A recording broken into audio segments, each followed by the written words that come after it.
केन्दुझर गर्व एवं गौरव मोहन चरण माझी 2024 साधारण निर्वाचन में विजय हासिल कर प्रथम थर ओडिशा रे सरकार गठन करिछि भारतीय जनता पार्टी।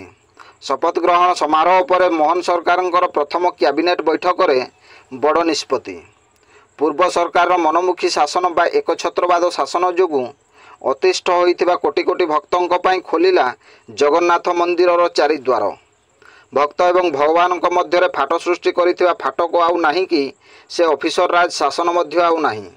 यह सहित 100 दिन भितर लागू एवं सुभद्रा योजना एवं धान एमएसपी वृद्धि नहीं कमिटी गठन कराजिवो बोली सूचना देले मुख्यमंत्री मोहन चरण माझी। तेणु चाषी भाई मानक पई खुशी खबर जे निर्वाचन समय धानर मूल्य क्विंटाल प्रति 3100 टंका करिबा पई चाषी भाई मानक कथा देइथिला बीजेपी सरकार। तेणु खूब शीघ्र राज्य सरकार आणिबे समृद्ध कृषक नीति एवं धान एमएसपी वृद्धि नहीं कमिटी गठन कराजिवो बोली माननीय मुख्यमंत्री श्रीजुक्त मोहन चरण माझी सूचना दैछंती। ब्यूरो रिपोर्ट जनजागरण ओडिया।